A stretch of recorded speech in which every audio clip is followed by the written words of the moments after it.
We will now call the joint meeting of the Waco City Council and the Mclennan County Commissioners Court and the regular scheduled City Council meeting on December 21st, 2021 to order at 3:07 p.m. All Waco City Council members are present. I apologize for the delay. We are trying to get some technology working here, and I think we did. Judge Felton, will you call the Mclennan County Commissioners Court meeting to order? Yes, sir. Thank you. Let's call the gathering of the Commissioners Court together at 3:07 p.m. on December 21st. Proof of posting, please. The agenda was posted on December 18th, 2021 at 2 p.m. Thank you, Judge. Welcome to our guest from the Mclennan County Commissioners Court. We're so thankful you're joining us today. And also, thank you for our friends from Baylor University here, President Livingstone and Mac Rhodes. We're so glad you're joining us. I now invite you to join me for a moment of silence as we look forward to a safe and joyous holiday season in the city of Waco and Mclennan County. Please join me in a moment of silence.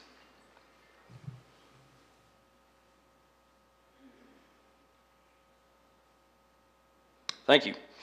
Welcome to our guests and visitors. We provide an opportunity for the public to address the City Council on any agenda item. If you are here to speak and have not filled out a registration card, please see the City Secretary staff at the registration table outside the auditorium so that staff can contact you if necessary.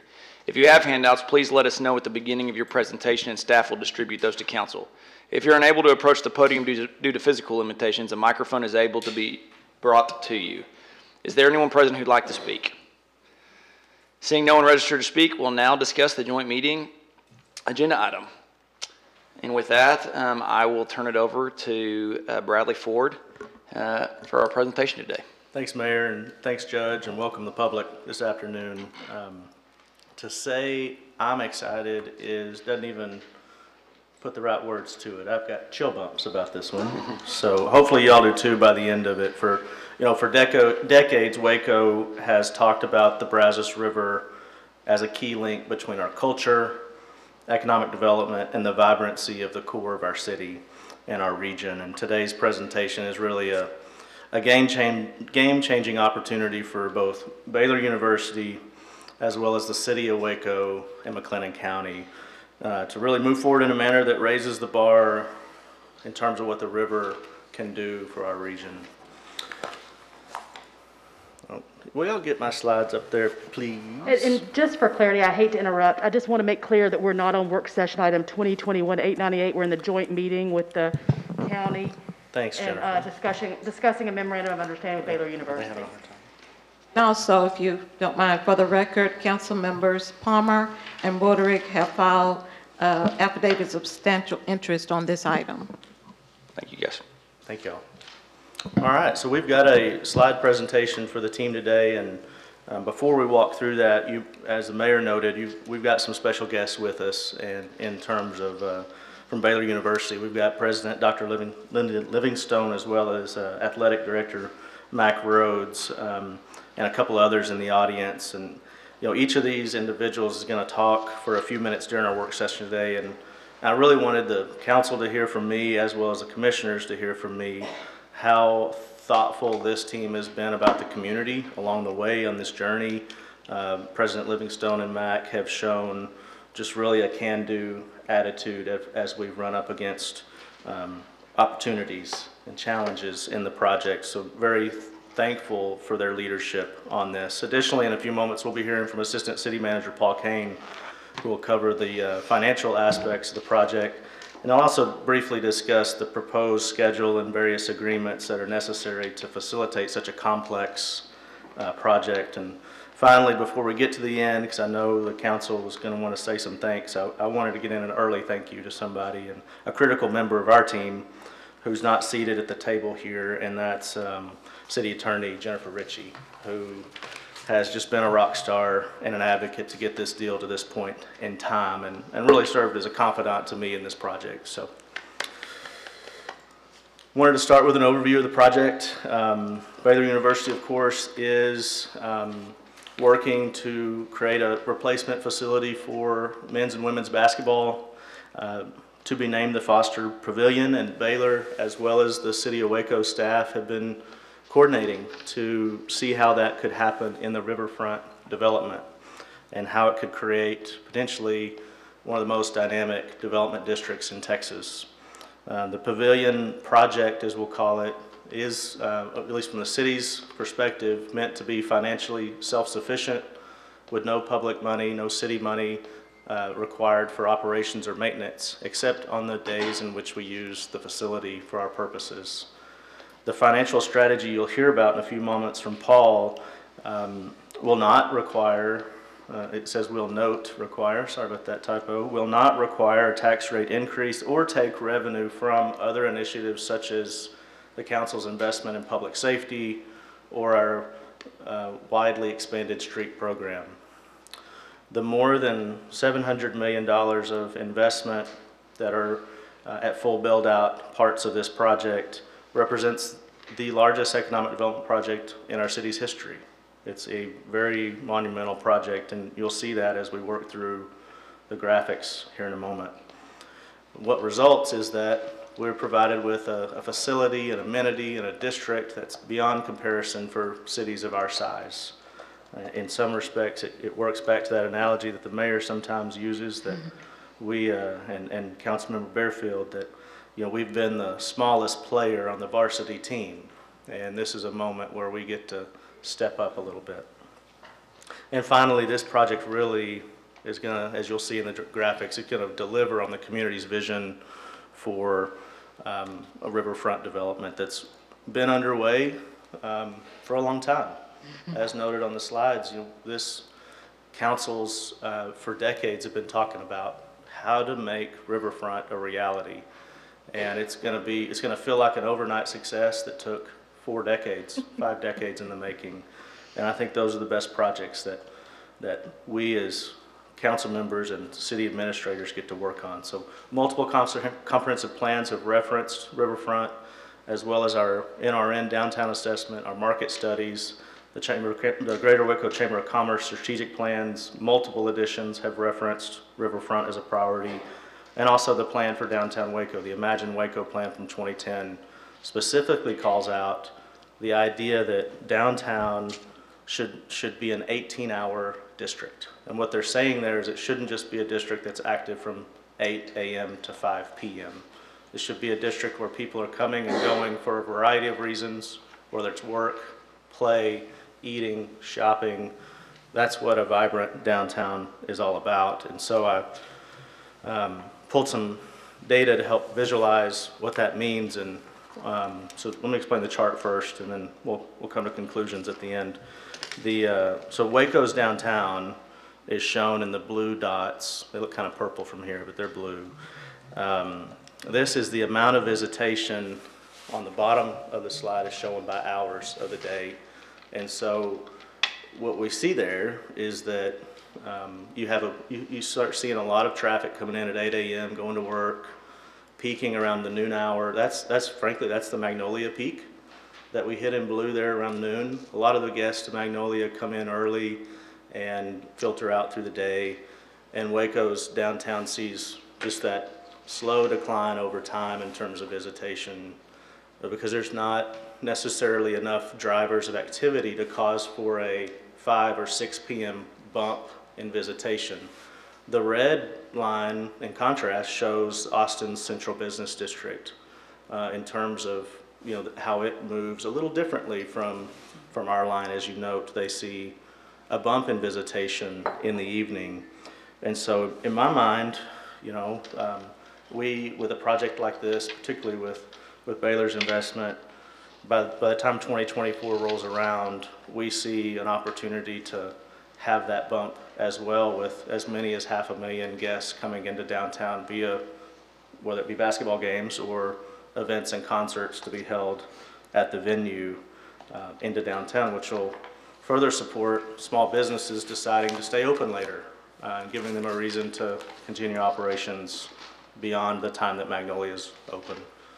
In terms of the project site, we thanks to the communications and marketing team, ran a drone out this week. It was a little dreary.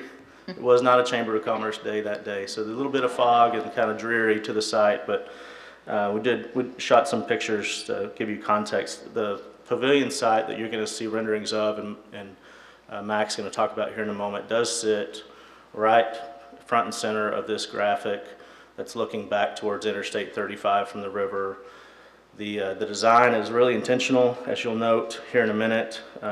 It really marries up nicely to the river, and we're going to talk through in a few minutes that Riverwalk, and which of course was installed in the 70s and 80s, and has seen better days. And so part of this project does envision a reimagined and reinstalled Riverwalk to marry up to the Baylor University's Foster Pavilion. It is a little bit of a complicated site, which is one of the reasons we've worked for a couple of years to land in this spot. The map on the left shows property ownership, and the pavilion outline in the dark black outline, so you can kind of see how it sits on the property. The yellow is actually property owned by the city of Waco. The green is property owned by Baylor. That's themed for y'all, Baylor representatives. And because we didn't have a third color, we used blue for the property owned by Brazos Condos, which is a local partnership of real estate team. As part of the project, Baylor University is under contract to purchase the blue that's shown on the map. They will retain a couple acres of the blue, obviously, for the pavilion, as well as the plaza site out in front of the pavilion. And the remainder of the blue is anticipated to be acquired by the city of Waco to support additional mixed-use development in the Riverfront project, which would add additional multifamily units, restaurant sites, as well as a hotel. You can kind of start to visualize that on this updated district plan for Riverfront. We have incorporated, let's see if my cursor will work, the pavilion drawings into the Riverfront district site. To orient people that might be watching from home, the Brazos River is shown in blue on the upper end of the diagram. On the right-hand side, you start to notice I-35, and University Parks is the large boulevard running through the site so that you can be oriented. You'll note that the pavilion entering into the riverfront has been done in a way that really creates a strong bookend to the development, adjoining the new farmers market space and fitting really nicely into the fabric of a vibrant mixed-use district. The pavilion allows for us to really think through and expand upon the previous district plan and add additional retail to our concept plan and restaurant sites, which will only result in more sales tax and business opportunities that'll certainly benefit the city of Waco and Mclennan County down the road, as well as create a more vibrant entertainment district. Each one of the retail and restaurant sites are shown in the pink. So you start to pick those up, including obviously 2 large restaurant sites on the river, as well as additional retail and restaurants on University Parks. Finally, the project, because of the innovative approach that Baylor and the city are taking here, allows for the city and private developers to develop very quickly both sides of Clay Avenue, which I'll indicate here with the cursor, both sides of Clay Avenue in a manner that'll drive significant private investment and business activity alongside of the new pavilion. Combining the existing construction that you're seeing on the site already with the Pavilion Phase, there'll be more than $160 million of private investment in the Riverfront District over the next couple of years, with much more to come in future phases. The construction I referenced earlier is everything shown in this red outline. This is the Phase 1 project that Paris Rutherford and Catalyst Urban have already started on. It includes improvements to University Parks. You've probably already seen the parking garage that's vertical, multi-deck parking garage here, right against the railroad. And then over the next 4 to 5 months, we'll see new residents moving into the urban living units on both sides of University Parks. And the restaurant building, this one in particular, is actually getting pretty close to an external completion. In 2022, additionally, Paris and Catalyst Urban will begin their work on the farmers market space indicated here. The Pavilion Phase, which Baylor has really brought to the table, is outlined in the blue that just popped up on your screens, shown here.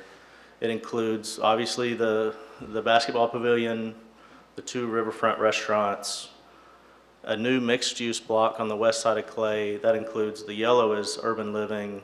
There's a new parking garage contemplated there in the gray, as well as retail and restaurant spaces that front University Parks.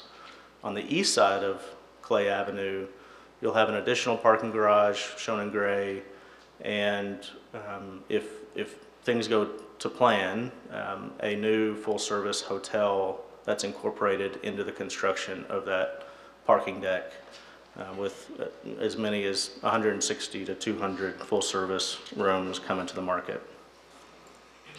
The future phases, and this is one of the key benefits to the city and county and local entities, there are additional phases that come into the Riverfront project based on this layout, and you're seeing those phase 3 in purple as well as phase 4 in yellow. Because of the unique way this project has come together, we're able to develop everything between I-35 and Franklin Avenue and University Parks. The only will save and accept the Benny Keith distribution location that's shown here. Other than that, you have a continuous and complete riverfront project that can come together at this point, either owned by Baylor University or the city of Waco, and the only outlier being, as I said, the Benny Keith project. And each of the locations with the green stars are locations that, but for this MOU and but for the partnership with Baylor, would not be able to move forward. These are the pieces where we are seeing significant investment, obviously in the early phases here, both with Baylor's investment in the pavilion as well as the $165 million in private. And then down the road, we certainly will be able to develop the corner of University Parks and Franklin Avenue because of this partnership. Wanted to allow for a few minutes for President Livingstone to take us through Baylor's perspective of the project and talk to us about kind of how the university views it. And then after she spends a few minutes on that, perhaps let Mac walk us through the renderings. Sure. Thank you so much, Bradley. Appreciate it. And thank you all for inviting us to be with you this afternoon. We're grateful to be here and appreciative of this opportunity to partner with the city and the county on this really exciting project. So grateful to Mayor Meek, to Bradley Ford, and certainly to the City Council and the County Commissioners for your time and for your role in all of this. We're also deeply grateful to Paula and Alejandra Foster. They kind of saw this vision probably long before we started talking to the city about it, and Matt can probably talk more about that. They're really excited and wonderful partners with Baylor on so many important things that we've done over recent years, and so we're looking forward to them seeing this come to fruition and reality as well. And I do have to, Mac and I are here, but in many ways other people did a lot of the heavy lifting behind the scenes. Brett Dalton's our Chief Business Officer, and Chris Holmes is our attorney. We've involved attorneys a lot in these conversations, as you would expect, and they've done a lot of the heavy lifting on the MOU and the work there, so we're certainly appreciative of them. And then certainly to our Board of Regents, who have reviewed this very thoughtfully and had some good conversations about it and are looking forward to seeing the project continue and this progress continue as we all work together on this. And I think as we look at this from the perspective of Baylor, Matt can talk more about the impact on our athletics programs and everything, but we have, in so many levels over many, many years, had some really wonderful partnerships with the city and with the county on projects. Of course, the most recent and biggest is Mclennan Stadium, which of course has been a wonderful addition to the riverfront, to our university, and to the county and the city. And topped off this year with a Big 12 championship, so you There you can't, got to be excited about that. And I will say the stadium is a big part of that, to create an atmosphere that is really exciting, that attracts people, and is a wonderful place for community gathering and to watch football.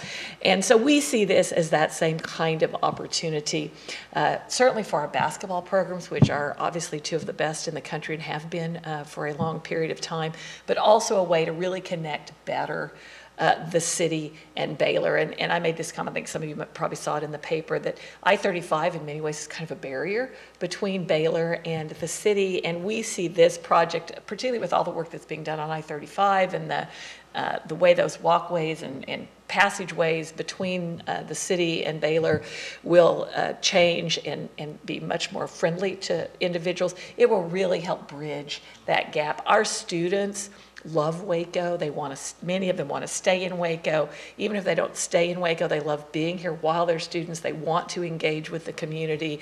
And as downtown is developed, they've spent more and more time here, and this will just enhance that even more and really help us in terms of attracting students, faculty, staff, and others, because it just makes for an exciting entry into the community with McLean Stadium, with Foster Pavilion, with the Herd Welcome Center, and then with all the other developments happening around the city, and particularly as the riverfront gets built out.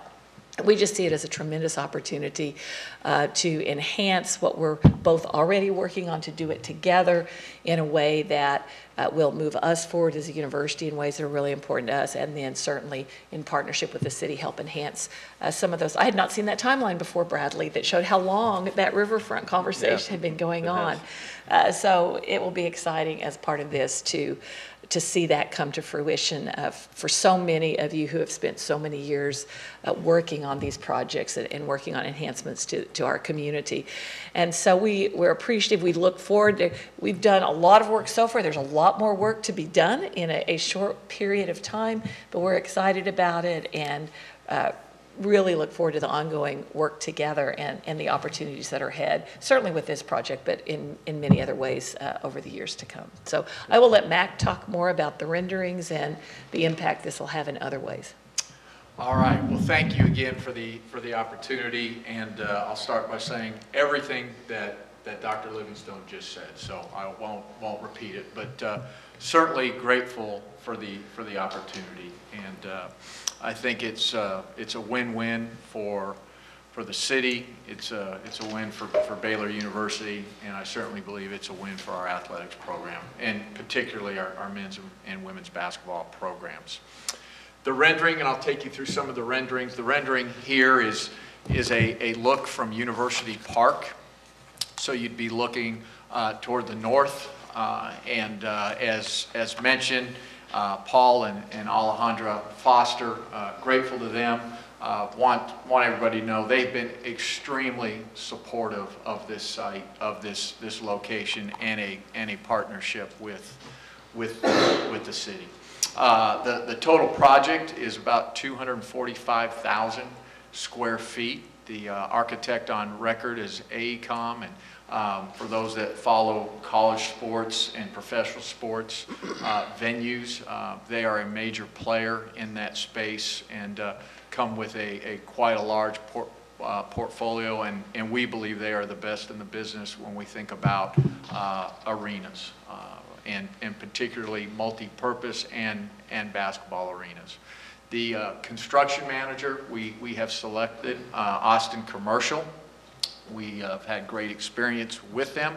They actually constructed McLean Stadium, and I think we'd all agree that one turned out fairly nice. So this plaza area, just quickly, we really envision this to be tailgate-like and to be activated with a lot of different activities. So think about that not only during basketball games, but city events, and just a lot of opportunity to do some really cool things and bring community together right out in front of the pavilion.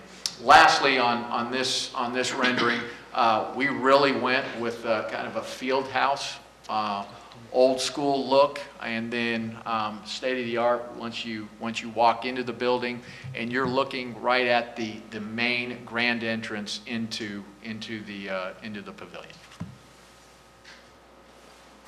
So this would be the backside of the pavilion, and this area and space is dedicated to our men's and women's basketball programs. This space consists of practice gyms, and so really important for both programs to have its own practice gym. So when there is an event, a city event in there, our student athletes still have access, coaches still have access to be able to practice and carry on their daily routine.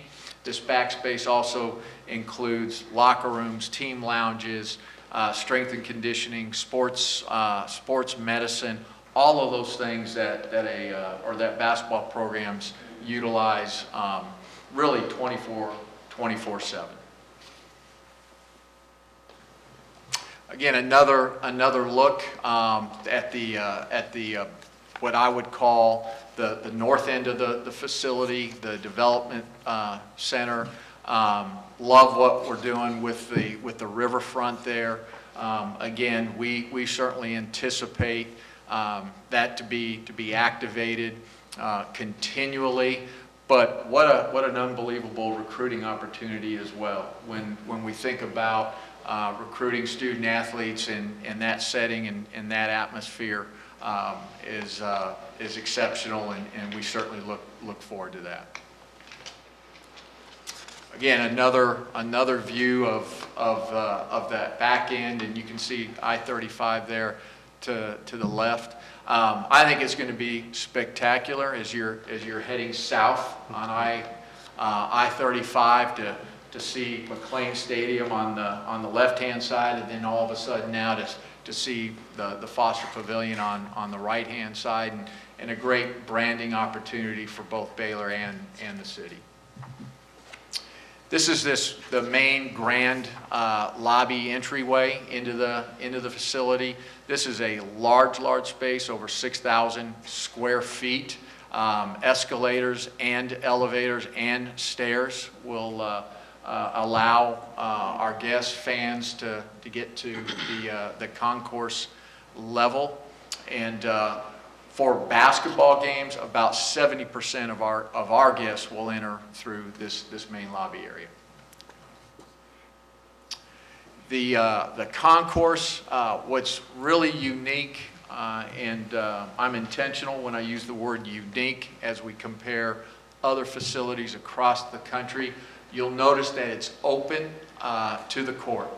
And so the concourse, 360 degrees all the way around, you'll be able to be and walk on the concourse and have a view into the seating bowl, which we think provides a great experience for fans and for those not just attending basketball games, but also special events.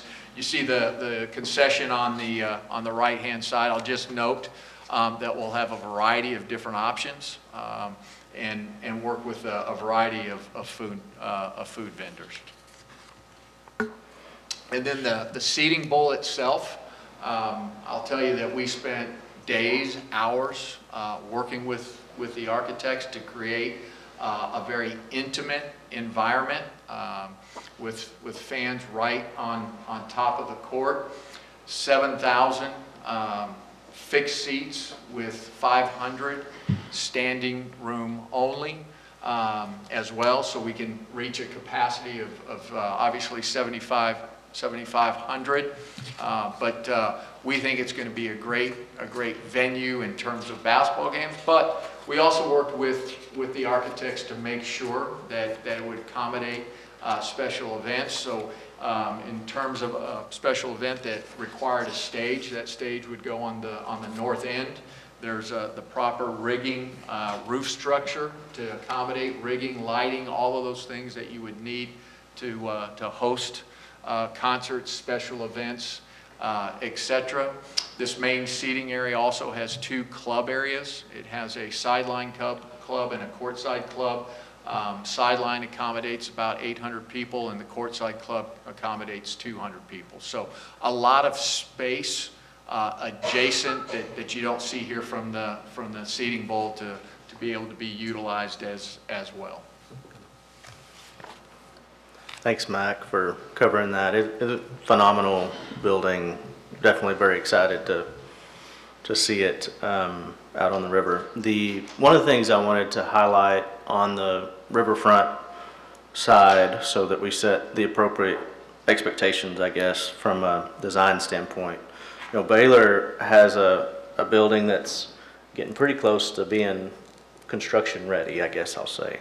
They're a lot farther along than the city is in envisioning what that riverfront space is. So as we look at the spaces along the river, just know those are conceptual artist rendering.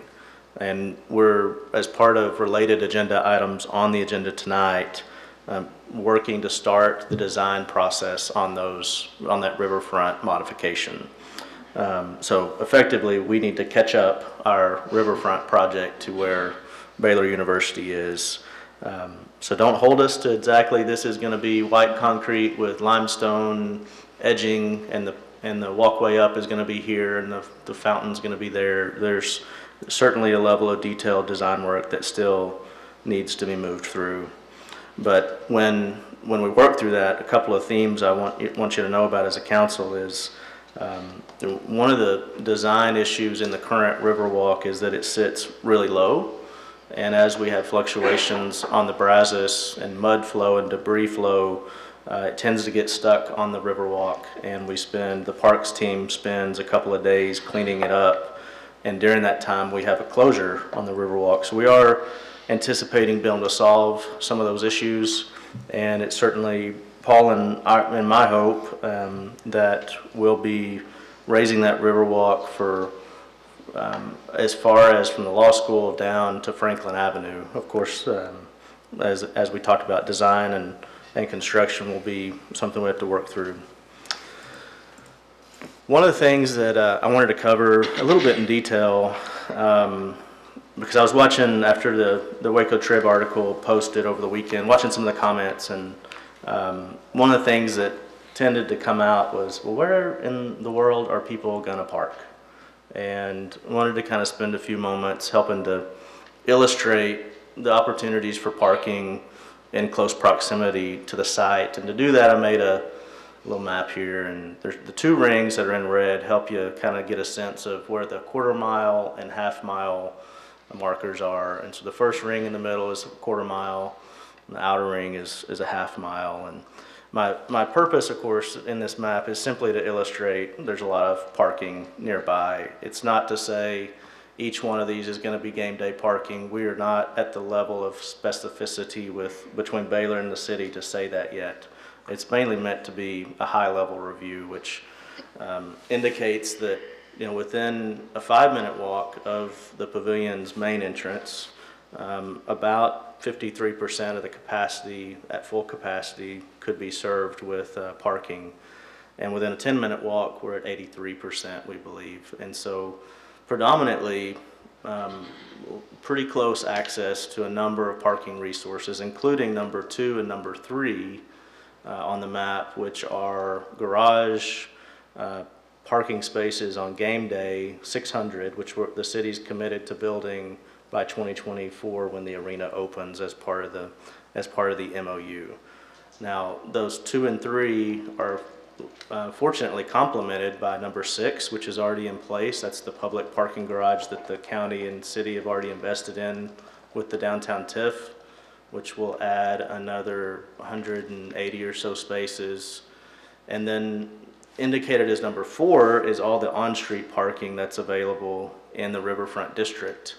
And when you combine that with the surface parking outside of Robinson Tower, we're more than 1,000 spaces on site within just a couple of minutes of walking through the front door. I will note that Baylor University has retained the services of some real good experts on traffic management and parking, traffic flow around the site.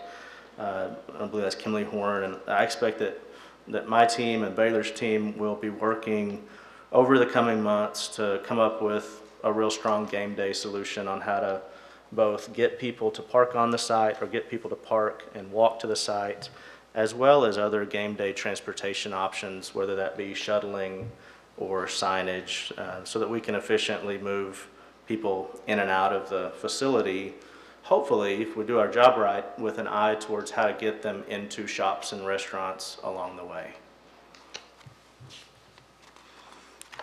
Wanted to spend a minute telling you a little bit about the phases are indicated on the right, talk to you about who's going to develop the properties in Riverfront. Of course, phase 1 in red is Catalyst Urban, who's already underway. The phase 2, the Pavilion Phase I mentioned, is going to have a couple different developers. On the west block of Clay that I mentioned earlier, indicated here, we likely will have either a new ground lease with Catalyst Urban or an amended ground lease to allow for that site to develop immediately. As part of their existing ground lease, Catalyst Urban will develop these 2 restaurant sites as well. On the east side of Clay, the city and Baylor are recommending we move forward to do a request for proposals process to recruit a hotel partner on the east side of Clay. And we'll actually work through the scoring of that and ultimately the selection of that hotel partner together, because there's obviously a quality expectation there that we both have, that we both share, and want to be part of the selection on that site. Phase 3, which is shown in purple, is part of the Catalyst Urban ground lease already and development agreement, and so that will go to Catalyst Urban. And then phase 4 is to be determined. And that's a site that we could put out for bid for development, or we could potentially see a city-directed project there as well in the future. For your perspective, I'll talk about the economic impact here in a moment, but I wanted to kind of detail out the investments that each entity's could be making within the district. Everything shown in black is the Riverfront District that's now under site control by either Baylor or the city between Franklin and I-35. And you'll note the numbers get to be pretty staggering really quickly. These are not small investments, hundreds and hundreds of millions of dollars. And from a strategy standpoint, as that district outlined in black develops, the city also owns everything outlined in red. The downtown parking lots that surround Spice Village and City Hall and Heritage Square will become opportunities to develop in the future into vertical mixed-use developments as well, to complement, probably to complicate too, but to complement the vision as well as our other economic development goals for downtown. So combined across all phases, the district could easily total more than $700 million of construction by each of the partners, being Baylor, city, and private developers. I mentioned that we did run an economic impact model on this. We actually commissioned Ray Perryman to do that. He's, of course, a nationally known and called upon economic impact modeler. He's done a lot of work, obviously, in the Waco area, but also around the world. And we really did that to help understand how these pieces all fit together and what the economic impact of construction as well as ongoing operations would be. And based on the full build out of the project, the ongoing, so post-construction, the ongoing economic impact of the full build out is more than $300 million annually to the economy. This is a major impact to the economy. The tax revenue impact annually, again, post-construction, after full build-out, will include $17.9 million to the state of Texas, as well as $18.9 million to local taxing entities. And this is really one of my favorite parts of the project benefits, because Baylor and city and these different team members are coming together to cause for this, but there's other folks around it, other taxing entities around the project that are going to benefit substantially, including Waco ISD, who's going to see about a $6.3 million annual increase in revenue due to all the ongoing private investment as well as indirect benefits additional dollars. And while, you know, that is certainly a key, it's not the determining factor to do a project like this, it's certainly a secondary benefit that we're excited to be part of. And then finally, wanted to highlight that the full development will have a pretty substantial employment impact, supporting more than 3,800 jobs at full development. A couple of MOU considerations that I wanted to highlight, because I think they really speak to what President Livingstone was talking about earlier in terms of we're kind of just getting started. And that's really highlighted by a couple of these, which first off, Baylor allowing for and conveying as part of a real estate transaction 4.8 acres in the riverfront area to the city is a major reason why this project makes sense to do, because it allows us to bring additional private investment onto the site. Additionally, Baylor has agreed to provide $20 million over 10 years, kind of as a lead gift in some respect to a future performing arts center, which I think the council's hopes and dreams is that ends up finding its way onto the river, potentially somewhere on a site in this development. And we do have an upcoming briefing from Creative Waco and Keen Independent Consulting on the performing arts venue study, I believe in January or February, planned for the council. So you'll hear more about performing arts in the future. I do want to clarify one part of this that I think is important for people to understand, because the venue is going to have concerts and events and things of that nature, but when we talk about performing arts center, it's completely separate from what goes on in the Foster Pavilion. It's a separate venue. That would be different capacities and serving obviously different events and styles of events. The final thing I wanted to highlight is just Baylor's, we've talked about multi-use and concerts, but Baylor has really opened the door for city usage within the building by allowing for and allowing us to acquire 90 dates of usage a year inside the pavilion. That is going to really drive up the usage of the building, and from a city standpoint, it really justifies and helps to support the significant investment that's being talked about from the tax increment financing district. Our strategy on venue usage, it's one thing to say we have access to 90 dates, it's another thing to get them all booked up and used. So I wanted to talk for a moment about our use strategy. We will be seeking a private venue management operator for the majority of those 90 dates. This will be done using an RFP or RFQ process in 2022, and it's really important and it's logical. Y'all are already down the road on this, but you know, the economic impact that I showed you a minute ago and the benefit to the businesses surrounding this site is really going to be significantly determined by the activation of the building on non-basketball nights. And so I'm excited about bringing in a venue management operator.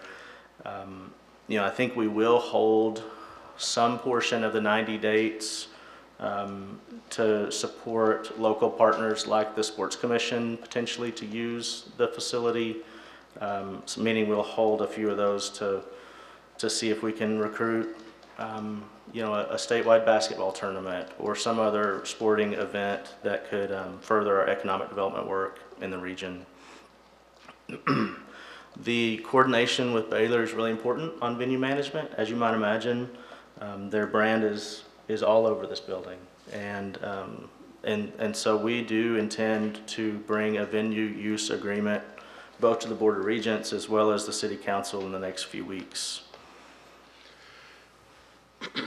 At this point, wanted to give Paul Kane, Assistant City Manager, a moment to talk about the financial parameters and how to make all this make sense and get it done. I told him earlier that I get to talk about pretty pictures and vision and concept, and he gets to really get in the details of how it actually is going to happen. So, Paul, if you'll take us away. All right, thank you, Bradley. Appreciate the opportunity to be with you all today.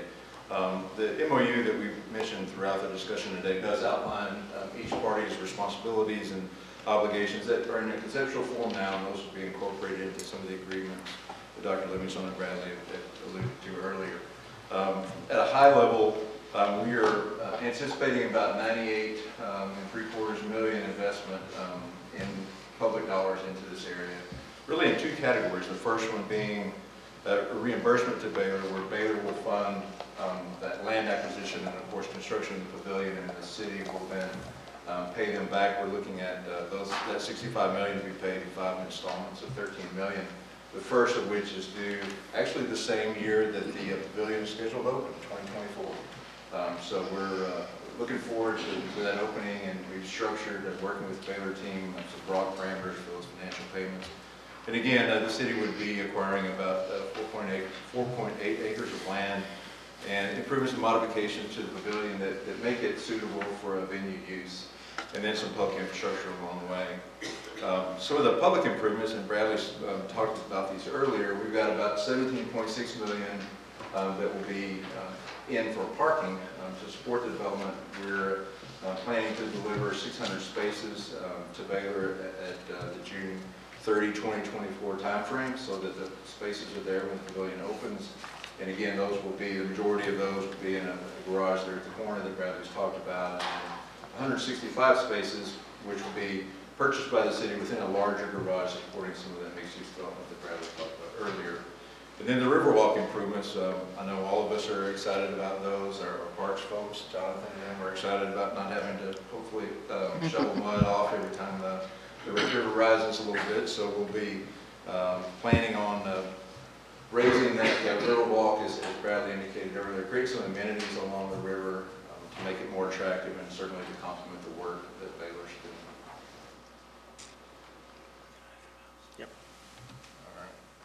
Look at this coordination, isn't this amazing? All right, next, obviously the question is, so how are we going to do it?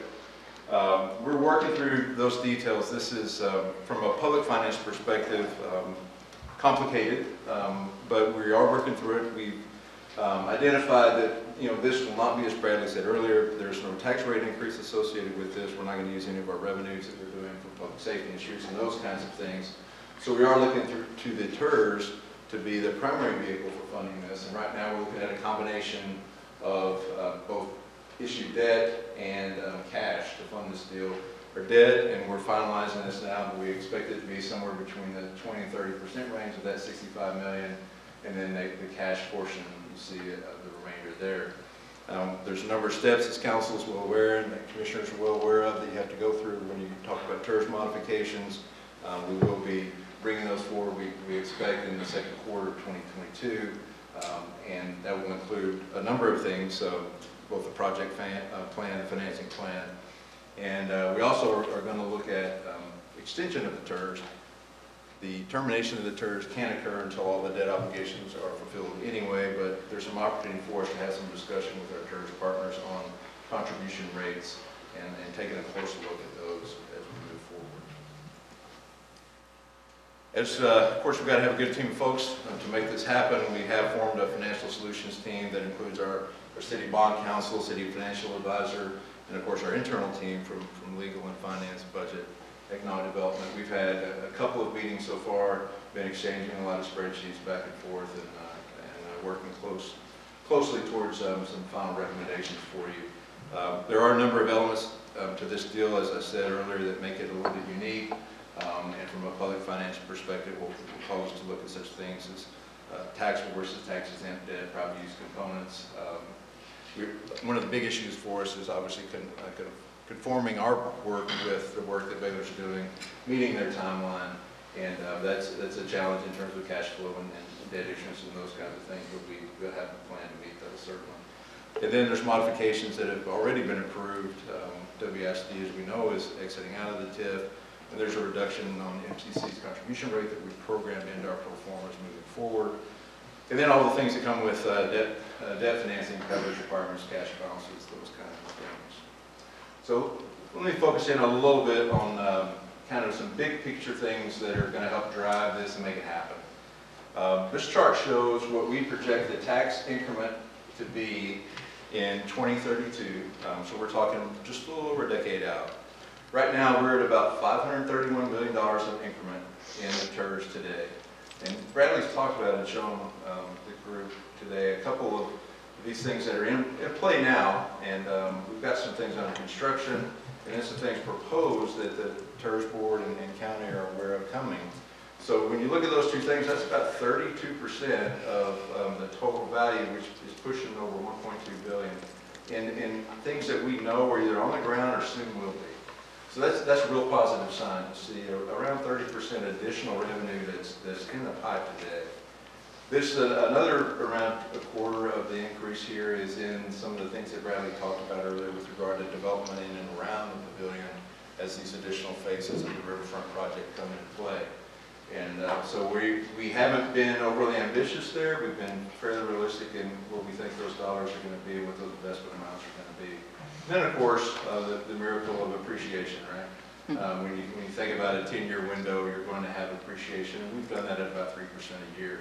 So this provides really the engine, if you want to call it that, that's going to give us the tools to fund the public improvements going forward. This chart is probably more illustrative than actual. If you are holding us to these numbers here below, don't, because we are working through certain things. But I wanted to show you this to give you some sense of how we're approaching this and the give and take that's going to happen as we move forward. So first in the green line, you see where revenues are right around 15 million. Here, dropping down, reflecting the WISDs, moving out of the TIF, and then moving up as those values I just showed you on the previous slide hit the roll. So we're moving and trending up. You can see the slope of the line trending upward there. From an expenditure standpoint, right now our current obligations are below our revenues, obviously. Right around 11 million or so a year this year, and then they also are going to be falling in relationship to some of the obligations that we'll be retiring over time. So what I've done here is kind of show you on top of that the expenses that we know we're going to have if we lay over the top of that the expenses for the Baylor project, and you'll see we've gone way up above here, and that's to fund some of the things we need to get done right away, and we'll talk about some of those in a second. To get that cash going and move those things through. Then we'll repay ourselves with some debt issuances in the future, and then there'll be some cash obligations out here. You see those at around 15 million or so. So we're planning to have a number of different things in play here to make this work over time to meet our obligations to Baylor, certainly. And then off into the future, this is something I alluded to earlier, and we've had a conversation with our partners on this. You see the slope of the revenues rising and the slope of the expenditures declining out around 28, 29. This provides a lot of opportunity for the partners to look at either taking on additional projects, certainly, or maybe taking on some additional projects and reducing the contribution a little bit so that there's more general money coming back into the county funds as well as the city funds and all the partners funds. So it gives you some sense visually of kind of how we see this working in the interplay between cash outlays, debt reimbursements, and then more cash outlays. And whenever you think about cash outlays here, obviously you're thinking, wow, that's a lot more than we get in a year, and it is. We're starting off with around 22 million or so in our balance there. So you see we're going to draw that down to around 11 million. And then you see how it starts going back up, these reflecting reimbursements from debt. And then we see the payments going out to Baylor so that at the bottom, we're envisioning right now around 10 million is the goal that we're trying to hit at. You see it's kind of where we're going to be after this year. And then you see huge increases in the fund balance of the TIF in the future. Again, opportunities for projects and or contribution changes. So this gives you some sense of we'll be cash flowing this from some of our fund balance in the TIF, surplus fund balance, and then refunding it back over time. So items that are on the agenda, there's going to be a lot of them. We're the government, that's what we do, right? So there's going to be a lot of things like that we have to do over the next few months. Tonight is an important night, not only for today's presentation, but some of the action items are on the council's agenda tonight. AECOM, you heard that name earlier, so we thought, hey, they're doing a great job. They're a huge firm with all kinds of capabilities and expertise, so why don't we engage them in this process when we talk about the timelines and meeting the June 2024 opening time. we really thought it made a lot of sense to have the design team that's on the ground today designing our stuff, to make sure that happens, right? So we're going to engage AECom tonight in a contract before the council for your consideration. $3.4 million, and I want you to think of that essentially as about half of that going into the garage design and about half of it into the Riverwalk.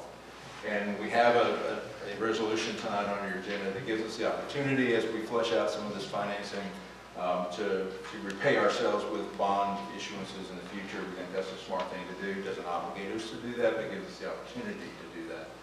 Another item on your agenda tonight is an agreement with the Oakview Group. Oakview Group is a national firm, well established in this market of facility management, concert bookings, those kinds of things from a venue perspective. A lot of knowledge there, a lot of experience at the collegiate level. We had some discussions just yesterday and today with that group, and engaging with not only universities like Baylor, you think of Alabama and Georgia and places like that, and Kentucky.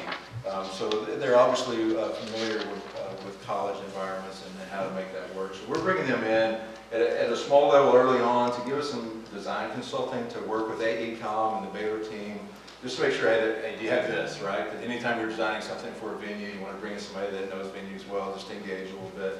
So we're going to have them do that early on, and another part of their work for us will be that operational pro forma.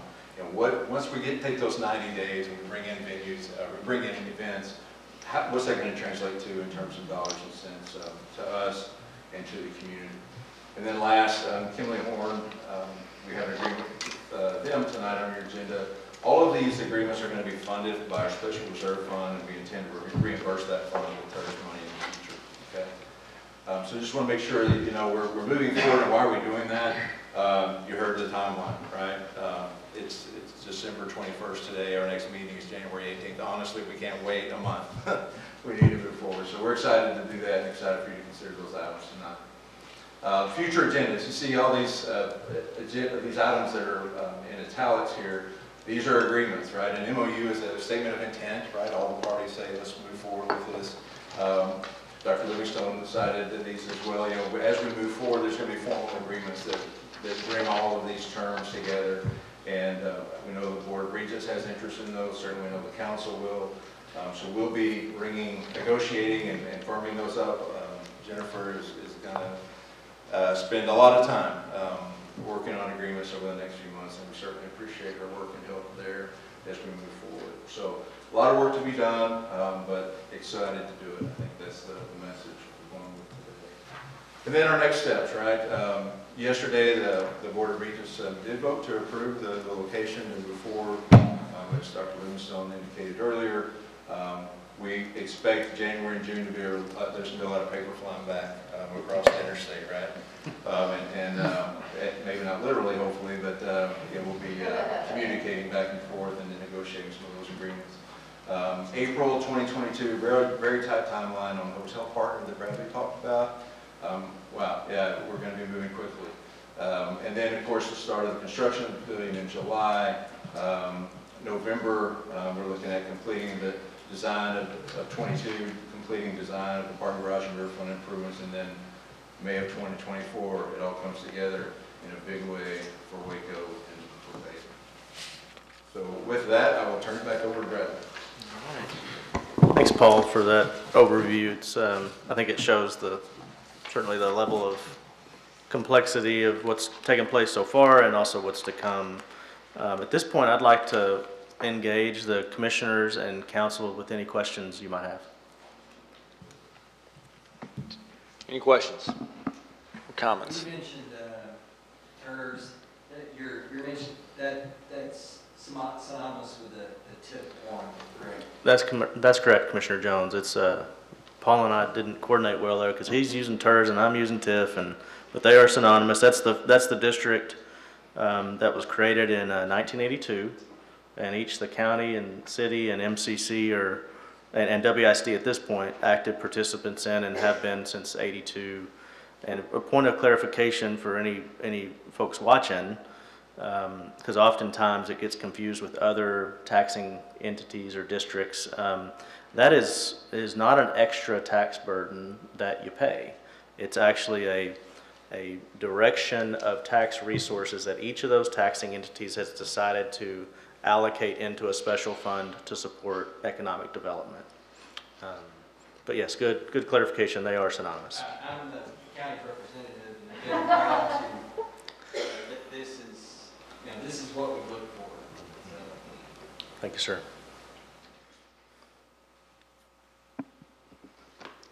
Any other questions or comments? Is this, we can jump in and talk? Yeah, to, or come we on. can talk This later? is it. This is the time. Right, I hate to jump in out of order, but I'm personally very supportive of this project, and I think it's going to be the centerpiece now of the downtown riverfront, and really a transformational project that's going to spur downtown Waco businesses, help small businesses downtown, and provide a great game day experience. I think we've seen that happen with the football games at Mclennan Stadium, where people come streaming in from downtown to see the games. So I'm excited about that. It's going to be a beautiful building and a great home for our national championship basketball teams. It's really, as Will pointed out, it's a culmination of a lot of the work that the city has been doing, both on the north side of the river. I think if you drive around the north side of the river on Bridge Street and Elm Street, you see a lot of work, the new Riverwalk, and on the south side of the river as well. As you saw in the pictures are in Phase 1, the Catalyst project primarily.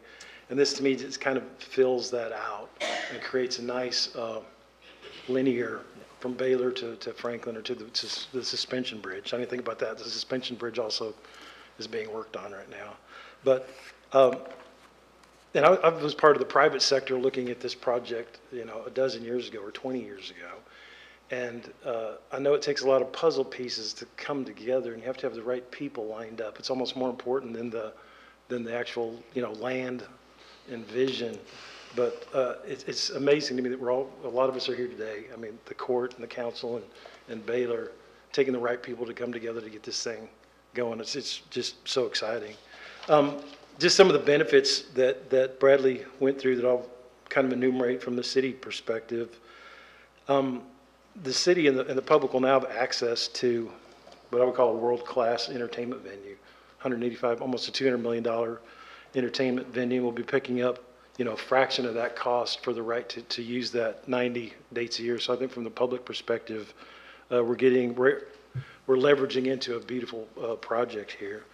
And we also said, as Bradley said, very intentional about getting that space used for 90 days. We want there to be events there, both the basketball events and public events. So I think getting a third party involved there is going to be beneficial to the city, because ultimately, hopefully, we'll see some ROI there as well, some return on investment. A big part of this dollar amount is kind of reimagining and updating the Riverwalk. I think as you go there now, I'm very proud of the city, very proud of the Riverwalk, but as Paul said, it gets kind of dirty and muddy sometimes, and you go down there almost kind of, there's a dead end sort of, but I'm excited that this funding and this concept includes fixing the Riverwalk and putting more lighting in there, with an eye towards safety and everything. Mm-hmm. Completing those public improvements in the area that we need to do to make this all work. And we're picking up some acreage there in that corner, that food truck lot that we call, have some possibilities there, which is great. And then just helping downtown Waco businesses, helping the small businesses downtown, not just for game day, but also all these events that we're going to try to get in. And I don't want to lose track of this, because actually, Paul, your boring part was more exciting for me than Bradley's. I love the numbers and the pretty pictures, but I love the numbers more. Thanks, Jim. Sorry, Bradley. This will not be funded with property taxes. This is going to fit in the TERS. We think that it kind of feeds on itself a little bit too, as we get these public projects put into the downtown area. That property tax base will grow, and I like the numbers. And Perryman's numbers were very good. I didn't realize it's $300 million of annual impact to the economy. That's the first time I saw that. And also 3,800 jobs and 6.2 million in tax benefit. That's just the city's portion, not counting the county and and the rest of it. So that, I mean, all this is just great. And what I also love about it, it's coming together quickly, and we've kind of set a deadline of June 2020 or May 2024. It's moved up a month since we talked this morning, so that's good. I think all of this depends on good planning, and I know we all want to get together to do that. Transparency, open communications. I'm sure there'll be a Gantt chart involved, I hope. I hope. And everyone working together, so I'm very excited about it.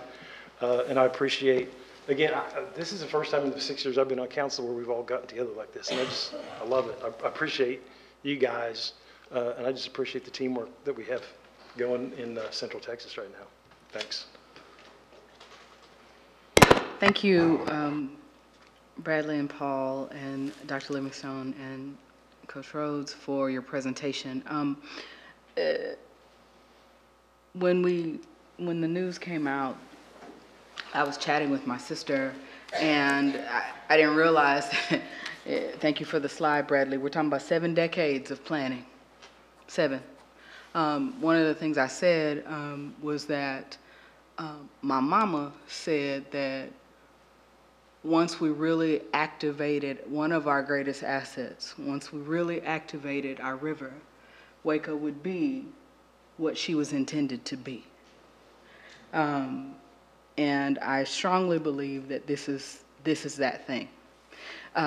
You said some words that I use, and it's perfect in this situation, but for all the people who have gone before to walk through these paths and did all those studies and had those communications and sat in these meetings and talked about what she could be, what our river could be, we wouldn't be here at such a time as this. But for the relationships with the county and the city and Baylor and all of the other entities that have come forward in this conversation, then we wouldn't be able to meet these needs and preparing to exceed these needs and goals. But for the diligent work of staff that we figure out how these timelines will come together with about a 30-second window on any part of all of it. We have come a long way, and it is glad, and we are glad. But Councilmember Holmes mentioned the world-class entertainment, and the other part of that is, outside of the outstanding athletics, you've got 90 days that will highlight where we are geographically, because we're perfect geographically, right? I mean, and especially when you activate someone who knows what they're doing and works with concerts and events and whatevers and hoop-nannies and whatnots. Someone on their way from Dallas to Austin or San Antonio would of course make sense if I can stop and make an extra coin or two in Waco. Why not? And now we can do that, and now they can do that. And that'll open up so many opportunities, because we've seen just over the past few years that artists that would have never come, had never come to Waco before are stopping by and enjoying the scene. Because we are who we are, and now we have another venue to offer up. So that's another but for. The thing that I'm more personally connected to is this event is not one-sided. This venue is not one-sided. This venue does not just benefit any of us individually. It benefits us all collectively, but especially the community impact part and the commitment that Baylor has made to touch and advance generations of Wacoans, with the commitment to the Performing Arts Center, with the commitment to the STEAM Center. Those are things that will outlive us all. These are those trees we plant that we don't sit under. And, but for such a time as this, that wouldn't happen. So I'm super excited about all of this. Jim can be excited about his Gantt charts. I'm going to be excited about community impact and touch and opportunities and new pathways that this endeavor will do and have for generations of Wacoans. I guess I'll jump in. I agree with both my colleague Jim and obviously my but-for colleague over here. I am real excited about this. Number one, I've been born and raised here in Waco. I've always been around Baylor. My sister went to Baylor. I didn't. I didn't think I was smart enough to go to Baylor, so I just didn't go. But we've always been around Baylor. And you mentioned it in your remarks, the Baylor bubble. Mm-hmm. Who but myself hears that Mm-hmm. from my constituents and the residents of South Waco, that Baylor has always put themselves in a bubble away from the citizens and the residents of Waco. And with all the construction that's going on right now, it really seems to be that way, but it's not. It's just, it's going to get better, but some people can't see beyond the construction and this, and like the 11th Street overpass right now, you cannot get to South Waco unless you go either through University Parks or 18th Street. And right now, University Parks is under a lot of construction. So you can only get to South Waco through 18th Street, going towards LaSalle. I'm excited about this because for a long time, we've wanted to work with Baylor to do something together. I know a long time ago, I'm not going to tell my age or anything like that, but there was a project that the city and Baylor were going to work together, and it fell through and we didn't do it. But this one looks like it's going to go through, and it's going to really, really give the citizens of Waco everywhere a place to go and a place to walk and see the beautiful things that are going to be there, and to shop and to be able to go to the Baylor games so they don't feel like they're not welcome to a game if you're not a student or a parent. I think this is going to be very welcoming to the citizens of Waco to come to the Baylor games and use the rest of the retail projects that are going to be there. And so I'm really excited about that. I'm really happy about it. One of the things that I know that I told Bradley, I know I'm going to get a lot of questions on, and that is, what are the fees going to be at the parking garage? You know, will the citizens be able to use the garages, the parking garages that are there, even though not on game night, but during the day and other days, that they can just come and go downtown and park in the garage? Are they going to be able to do that? And if so, is it going to be free, or is there going to be a charge? Obviously, I know at the events, there probably would be a charge, but will there be a charge for everyday use of the parking garages? I think, Councilmember, we're a little preliminary to answer that definitively, yes or no, but I think your philosophy is exactly right. You know, we want to encourage people to come downtown. We want to make that as easy as possible, and parking is an element of that. Mm-hmm. When you talk about events, those of us who've been to events and concerts, we all know, right? They usually charge parking if you're going to park somewhere close by, and so we may look at some of that. But right now, the plan is, from our perspective, that we'll look down the road some on that and look at some pro forma information and see, is it worthwhile? That's the other thing, right? You charge something that discourages people, and plus you don't make that much money to begin with. So we'll work on that as we move forward. The Brazzers Nights that the city sponsors, I worried a bit about that, if the participants would be able to use the parking garages. All those kinds of questions will be asked of me, sure. And so I need those answers.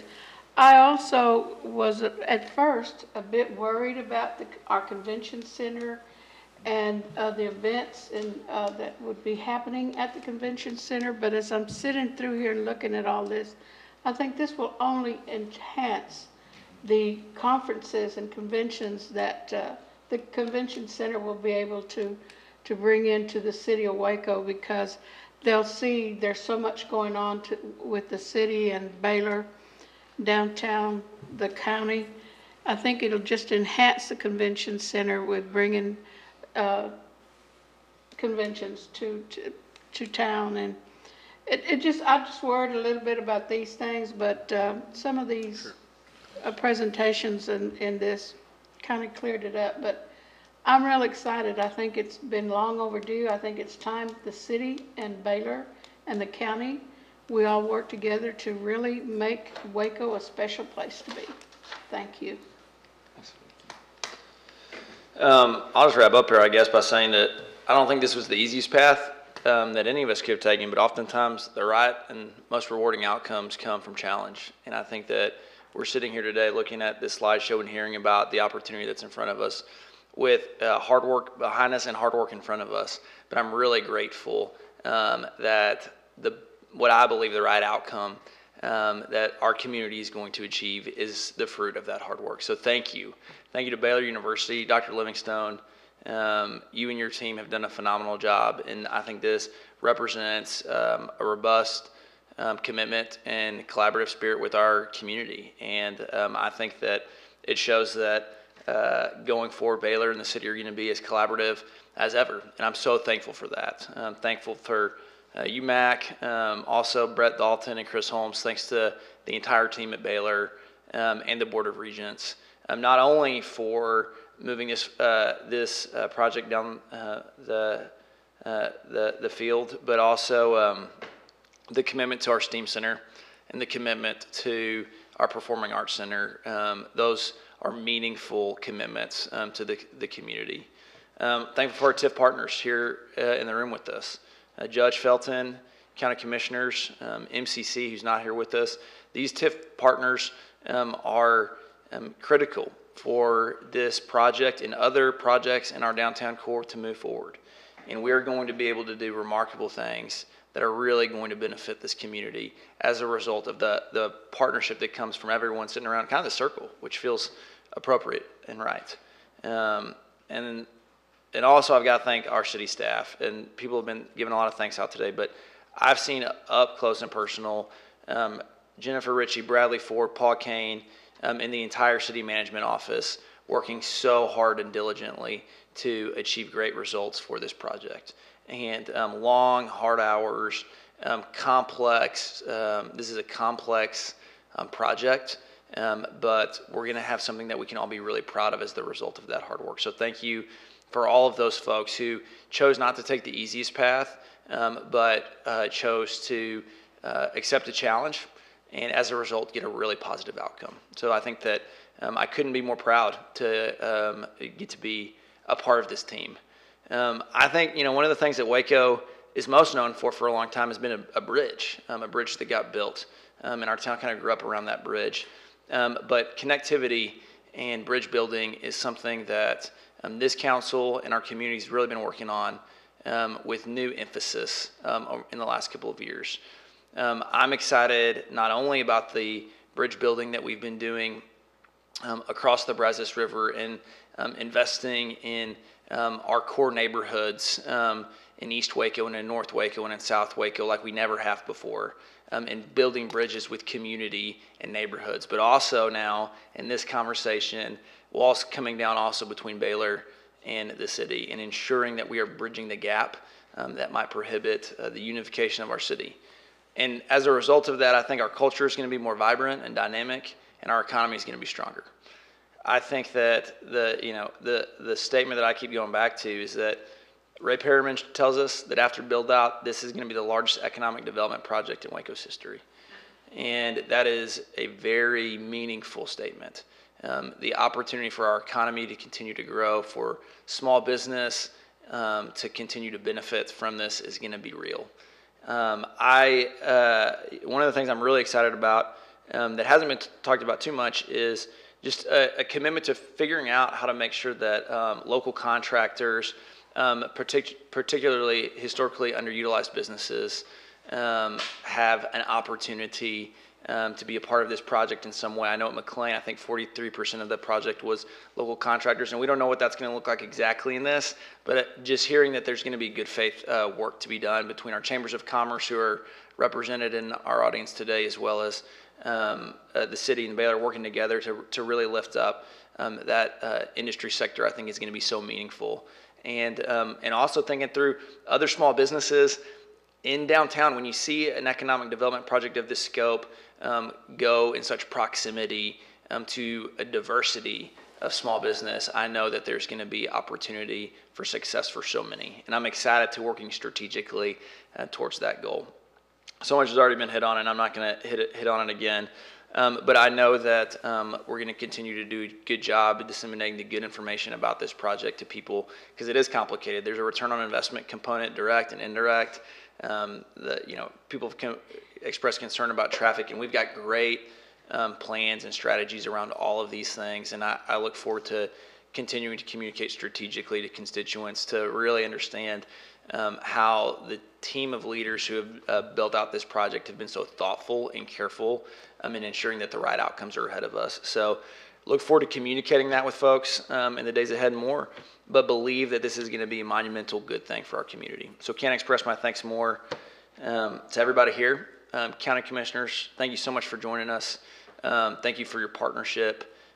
We, in so many areas of the work that we do, it's just great to look at this room and see great public servants who care about their community and do really good, competent, strong work. And again, Dr. Livingstone and Mac, thank you so much for joining us today. Appreciate it. Anything else, City Manager?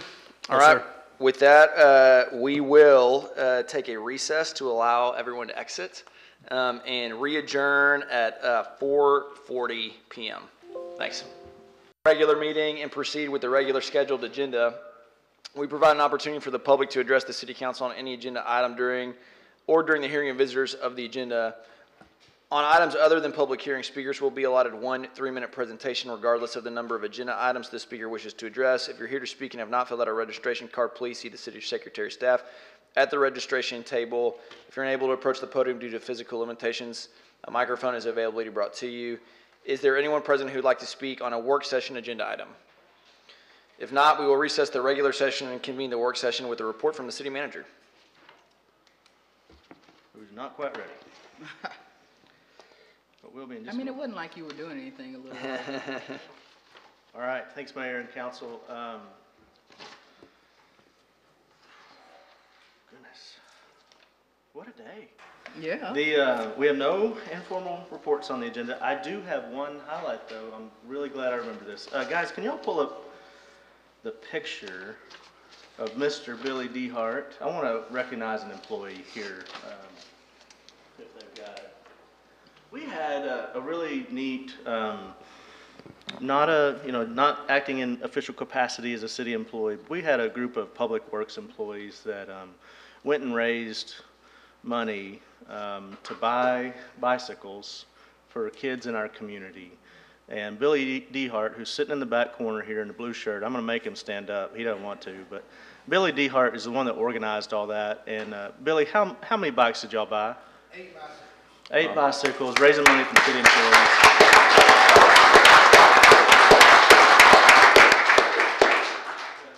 It's the second or third year, I guess, they've done it, and they've just done a remarkable job. And I just think it speaks to the heart of what our city workers are all about, which is service to people around them, whether they're filling potholes or providing police services, et cetera. We just have a really strong heart in our organization, and Billy really lives that out each and every day. So thank you, Billy. There is going to be a picture at some point that pops up, but maybe we don't have it. It's a really good one. The agenda-wise, no informal reports today. We have 4 public hearings on the agenda. Public hearing 903 is for comments on our 2020-2021 annual performance and evaluation report to the United States Department of Housing and Urban Development Department, and that's going to actually be covered by Galen Price here later in the business session. Public hearings 904 and 905 are economic development items, and Kent George, our economic development director, will cover those as well in the business session. And the final public hearing 906 will be covered by Clint Peters, our development services director, here in a few minutes. Resolution-wise, I wanted to highlight 3 of the 21 on your agenda today. The first is Resolution 910, which is a resolution approving a professional services agreement with TIP Strategies for an economic development strategic plan. You heard from Kent George and Tracy McDaniel, a Waco native, from TIP Strategies at the November 2nd City Council meeting. And I'm excited and hopeful you'll approve this later on as we, and excited to watch the plan come together in 2022. It's going to start in January and would be completed within 9 months. The second resolution I wanted to highlight is Resolution 911, which ratifies the purchase of several vacant properties on 15th Street near Trice Avenue for $466,000 and also for $49,000 respectively. So two different transactions there, as well as authorizes expenditures up to $65,000 for closing costs and surveys, environmental related expenditures. These properties are currently vacant and would be targeted for development in the future. And our hopes are we could develop as many as 18 single-family residences in that location in the core of the city, in close proximity to Colcord Avenue, as well as Waco Family Medicine. Setting expectations, I think development of new homes at that location is likely to take a couple of years, but it's definitely a fun project that we appreciate your support on. I just want to pause on that really quick and say that that is, I think, such an example of how the city is working strategically and proactively to do good work, and our staff is incredible because those properties hit the market, and knowing that it's incredibly rare to get that number of connected lots in the core of the city, and knowing what a need that we have for good quality housing stock in our core. Our city management teams dropped what they were doing, which was big heavy lifting, and tied those under contract. It's turned out to be, as it always is, more complicated than we thought it was going to be, but it's going to be worth it. And I think that I just really want to thank our staff for responding to this opportunity. That is something that our council cares so incredibly deeply about, and that is responding to the imminent need of housing in this community. Agreed. The third highlight is resolution, speaking of housing, 913 through 917, kind of as a batch.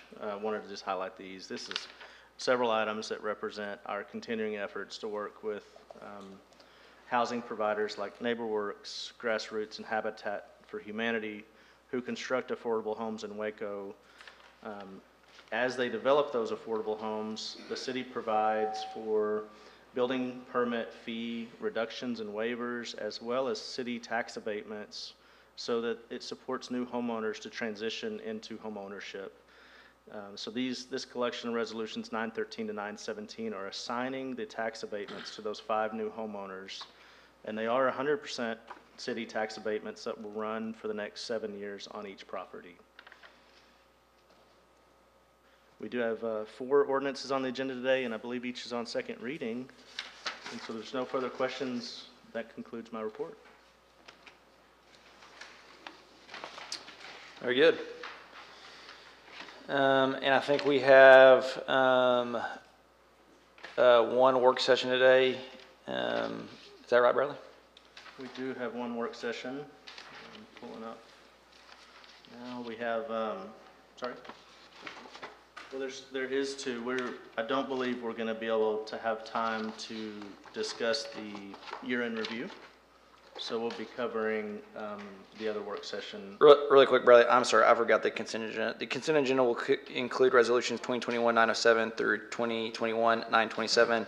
Are there any items council would like to remove from the consent agenda? No. There's been a couple of affidavits of substantial interest that have been pulled. So the consent agenda will include resolutions 2021-907 through 927, except 924, 925, 926. And 927. So the next item on the agenda is our work session, 2021-898 through 901. So with that, I'll return it over to Bradley for that. Thanks, Mayor. We're going to have Clint pop up and give his planning public hearing items run through. Clint? Thank you, Mayor. Council, be real quick on this. We do have the one public hearing tonight on subdivision plats. We have 5 plats for consideration. All these were recommended for approval by our Plan Commission. The first one is Creekside Addition Phase 10. This is the construction plans and the plat. This is Phase 10 of a continuing developing subdivision out in our Ritchie Road growth corridor between Warren Road and Panther Way. This contains 69 single-family residential lots, ranging in size from 80 feet wide to 100 feet wide. You can see here, this is the back half of it. So Phase 9, Council recently approved. Phase 10 is what's under consideration here. The green area is already developed, so this subdivision is getting close to built out. There's 3 other phases that will be coming to you probably in the next year or two to complete the subdivision. And the next plat is the amended preliminary plat of Thanksgiving Park Edition. This is the large acreage at the corner of the only undeveloped corner of I-35 and Route 340 in Waco. This was a preliminary plat was originally approved back in 2008 and has the University High and then the apartment complex, roots of at Waco apartment complex have developed it. The rest of it is still vacant. This was the original plat that was approved back in 2008. You can see I-35 here, Loop 340. All of the access points that are shown here that were approved by TxDOT back then will remain the same. They are just reconfiguring some lots in the internal road system and drainage. You can see the updated plat here.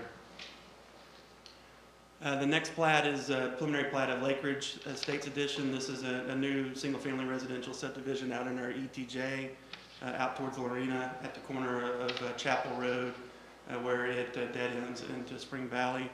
This is a Spring Valley Water Supply Company that will supply it. Currently, they're showing 11 lots. They'll have 10 lots off of Chapel that are all over an acre in size, and then a large lot 11 that's over 100 acres. We do anticipate this will come back in the future and be subdivided into more what you see here with single family new road system. But right now it's just the 10 lots here in the large one lot. The next one is Sunwest Village Part 12. This is out in our 84 corridor, growth corridor. Again, another continuing phase of existing subdivision that's been developing over the last 20 years. This one contains 30 lots, 29 lots on 7 acres. This is along the stage line collector that connects, eventually will connect to Old Arena Road back from 84, where you have Harris Creek Baptist Church and the Trailblazer Park. Again, here's the green's developed out. Here's that stage line through the development. It's already built out to part 11. And then part 12 is what's consideration here, and then it will continue to backfill where you see all this hatched area in the future. And then our last plat is Oak Bluff Phase 2 Edition. This is a ETJ out on Golson Road in the Chalk Bluff area, a small 14 lot subdivision. You can see in the yellow is Phase 2. Phase 1 has already been approved, being built out. And this is served by Chalk Bluff Water Supply Company. These are half-acre lots. These preliminary plat was approved before we changed the rules requiring a minimum of 1 acre, and so they can develop at half-acre size. And that is it. You're welcome. Our next work session that we're going to try and get in here is work session 900. It's a discussion of quiet zone applications as well as a implementation plan for downtown. Would invite Director of Public Works Amy Blarley Highland to the front, as well as representatives from Kimley Horn, who are here to present on 2 pretty important issues in our downtown. As council and the public might recall, our quiet zone discussions began way back in 2017, and in 2020 we added the Kimley Horn representatives to the team, taking advantage of their extensive experience in navigating a pretty difficult quiet zone process. So that'll be the first part of the presentation. The second part will, the Kimley Horn presentation will address an implementation plan for downtown, which was a council request from 2020. when we let the Washington conversion contract. Kimley-Horn's task was to define priorities for pedestrian connectivity, streetscape, as well as parking to help link the varied nodes of development in downtown, such as Elm and Bridge, Magnolia, and Riverfront. And at this point, I'll turn it over to Amy to introduce our presenters. Thank you. Good evening, Mayor and Council. We're very pleased to be here tonight to give you an update on where we're at with our quiet zone implementation, as well as beginning the study for looking at an overall plan for what our downtown is going to look like into the future. I think it goes very well with the earlier discussion we had about the development with Baylor that we're partnering with. So I have with me Nolan Pierce from Kimley-Horn, who will be presenting about the quiet zone, and also Mark Bowers from Kimley-Horn, who will be talking about our study. So without further ado. Thanks, Amy. Good afternoon, Council, Mayor, staff. Thank you all for having me. Like she said, my name is Nolan Pierce. I'm a Kimley-Horn design consultant that's helping with the city improvements, the actual engineering design, and assisting city staff with implementing the overall quiet zone. Here's a quick agenda of the items that we're going to go through. We're going to give a little bit of project background and history, a little bit about quiet zone implementation in general and how it relates to the city of Waco in this project. And then just a quick overview of the project location, what progress and things that we've been doing up to this point, and then the proposed improvements that we're looking at implementing at each of these crossings in order to make them safer, and then the cost, and then the schedule overview of looking forward to where we're going to have this thing implemented and any questions. So here's a little bit about the project background history. Project objective is to increase safety, to implement a quiet zone corridor through a majority of the dense downtown area from Peach Street to 13th Street. A quiet zone is a section that contains one or more consecutive at-grade rail crossings on which locomotive horns are not routinely sounded when the trains are approaching the individual crossings. And like Bradley had pointed out, the initial diagnostic for this project occurred back in 2017, and then us, Kimley-Horn, me and my team were brought in end of last year, December of 2020, to help pick that up and get it moving forward.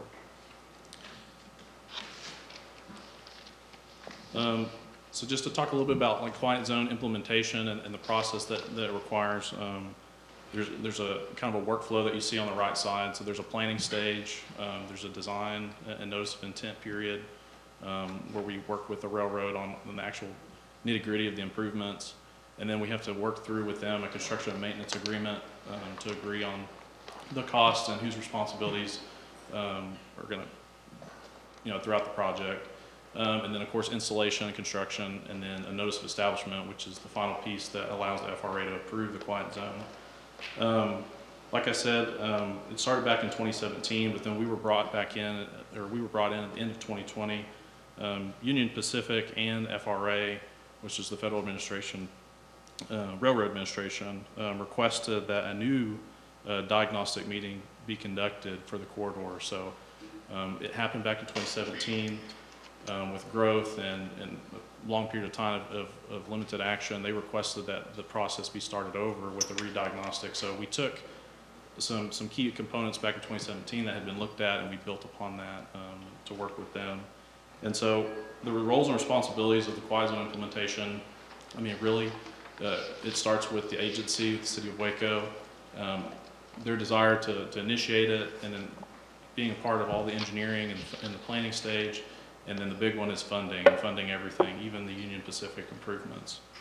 Union Pacific is involved throughout the process, obviously, because it's their rail, and then they are in charge of doing the design and construction of their infrastructure along the corridor. And then FRA, they're part of the process because they're the governing body over the railroad agencies, and then they're the ones that approve the quiet zone.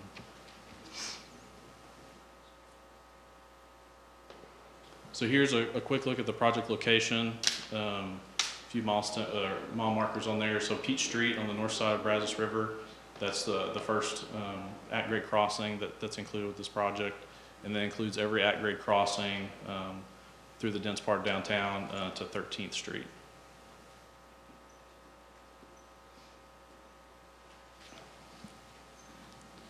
One thing I wanted to mention though, with this is federal regulation requires the locomotive horns to be sounding 15 to 20 seconds before entering an at-grade crossing, and no more than 1/4 mile in advance. And so therefore, that's why all these crossings had to be included together. So you couldn't implement a quiet zone at, let's say, 4th Street only, or 6th Street only, or maybe just 2 or 3. You have to include all of these crossings together in order to have an effective quiet zone. So there's a lot of information on this slide. This is the progress to date. The first paragraph there at the top is the planning stage that we've completed to 100% at this point. We had the diagnostic meeting that I mentioned December of last year. There was a lot of concern by the FRA with the pedestrian activity downtown, especially with Magnolia and other development and pedestrian activities. So they did a follow-up study as well, where they observed different trespassing, as they call it, issues with pedestrians walking along the rail, and with Jackson at that time being a two-way, having vehicles very close or getting onto the tracks. So then we go to a period of where we have to issue attachments to our notice of intent, where we work with the railroad and FRA in making sure that we meet all their requirements in order to qualify the quiet zone to have enough safety improvements for the risk index, which is a calculation where the FRA requires us to look at an equation that they provide, where you put inputs like the number of trains, the speed of the train, the number of vehicles at each crossing, and then that identifies the overall risk of the corridor. And so we have to make sure that we implement enough of their approved safety improvements that drive that risk down in order to approve the quiet zone in later stages. So we worked through that through September of this year. And then we also, with the city improvements, which is our design part, we started with the data collection and survey and all that during the summer, and then that corresponded with, if you notice, there's a gap between in the planning stage from May to September of getting those revisions complete, and that's because we had to line those up with the actual design where we got survey back and looked at the intricacies and all the different finer details of the individual crossings.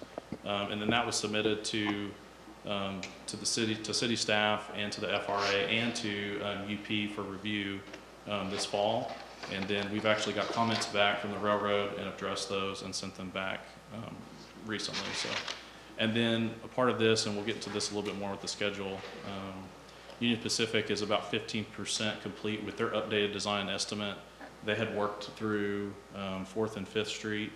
But with the re-diagnostic and all the improvements of the entire corridor, they're having to start over with their design. And so we'll go through that timeline here in a little bit. But they're working on their design right now. So here's a quick overview of the proposed improvements. This is at 6th Street, but in general, this is kind of what we're looking at all the at-grade crossings. So we're including raised concrete medians with integral concrete. That's what the red color you see is there.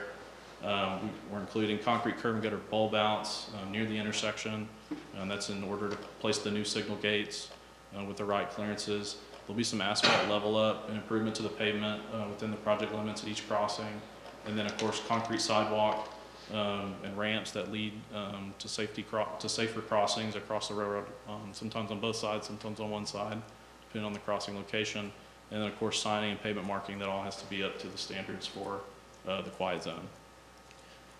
The Union Pacific is in charge of the installation of their gates. So all the new signal gates that have to be installed, any of the signal control housing and the wiring and the conduit that's needed for their new signal gates, they're responsible for designing and installing, along with the concrete crossing panels, which is the actual panels between the rail that we'll need to extend or replace for pedestrian crossings. Some more proposed improvements, and this kind of ties back to what the FRA was concerned about with the trespassing prevention for pedestrians along the corridor, in particular along Jackson Avenue from University Parks Drive to 8th Street. Part of this is what they were wanting to implement, the city to implement, was to convert Jackson Avenue to a one-way traffic. This has actually already recently been implemented with an interim improvement, if you've seen the pavement markings and bollards there. We're including 4-foot tall metal fencing between the crossing locations for the same limits that I described. Those images there are an example of Union Pacific rail line that goes through downtown Burleson, where a similar application was required to prevent pedestrians from getting onto the tracks and directing them down to the crossing locations where the proper signage and crossing infrastructure is. So here's a big summary table with each crossing broken out. They vary in cost for city construction improvements. And then there's the UP signal construction cost, which has to be funded by the city. So there's a breakdown of each one of those. You also see at the bottom, there's a maintenance cost that has to be included. That'll be worked into the C&M, or the construction and maintenance agreement. That's part of the process. For 2 years, the city has to maintain Union Pacific's infrastructure with the new quiet zone. So this is a breakdown of the construction costs that we're estimating right now at the preliminary engineering stage. And then looking at the total project cost, you'll see that $4.7 million there in the third row, but we also need to include city's design costs and the Union Pacific design costs as well. Has to be covered by the city, and so you're looking at an overall project budget estimate of $5.1 million for this corridor, these project limits. And then Jim, this is a very simple Gantt chart, so I hope you enjoy this. Very simplified version. So you can see there at the very top, this is the diagnostic and planning stage. It was about 9.5 months total there in the green. And then the dark blue bar is the overall city improvement timeline. So that's broken up by 12 months of design and permitting, and then construction for 10 months after that. And then Union Pacific's timeline has to follow that planning stage, where you can see they're in the middle of their design estimate right now. And then after that, we estimate a 5-month agreement development execution. So that means after the 7 months, when they're done with their design and estimate, they should be providing that agreement and all the requirements that they want the city to sign. And so that'll come for y'all's review, back to them if there's any revisions, and then it has to be approved by council and then executed finally by them. Once that's executed, they can begin their construction and order their materials.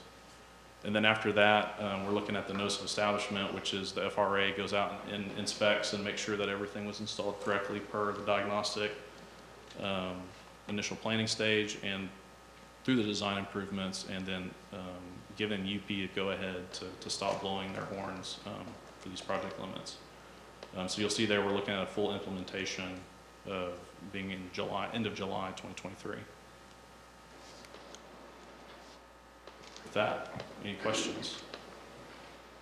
Any questions? Thanks for that Gantt chart. Can you flip back to that? Actually, I had a question. In my investment banking days, I had some experience with Short Line Railroad, and we worked with BNSF, not UP. But I do remember them being notoriously kind of slow to respond. Mm-hmm. And I think we got some of that. I'm sure it's because they're very thorough and they got a lot of things going on. So I'm not trying to pick on them or anything, but I just want to make sure we're conservative in our estimates on response time and flow through time. It looks like we got, what, 1.5 years built in there, so that might be sufficient. But yeah, and you're right with the railroad, they're very thorough and very slow to respond. And so we've actually, through the planning stage, we worked on this timeline with them, and they've, at least at this time, confirmed that this timeline will work for them. So great. Thanks. Good presentation. Other questions or comments? Thank you for this presentation. We look forward to this. We know this is going to be really important. Many of our downtown businesses and merchants regularly ask for an update on this. And so as we continue to see more activity in our downtown core on both sides of the river, and as we see more hotels and apartments come into downtown with people sleeping near the railroad tracks, I know that this is going to be an important step for the long-term residents, new residents, and new guests. So thank you for your work, and look forward to seeing this come to fruition.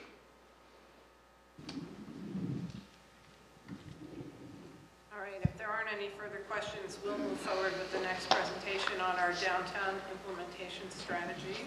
So, take it away. Thank you, Amy.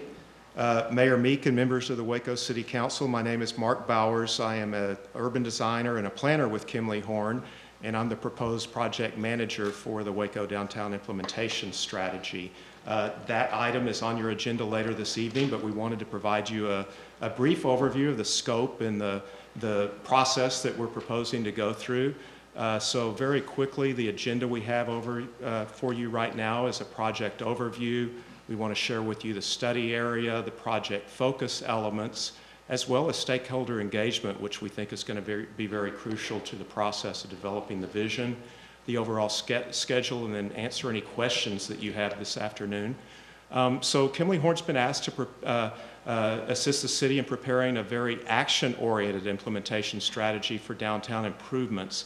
We want to emphasize that this is not going to be a plan that sits on the shelf, that it will be prioritizing some very specific actions that the city can be taking to move forward with implementing some of the improvements, the infrastructure improvements in the area.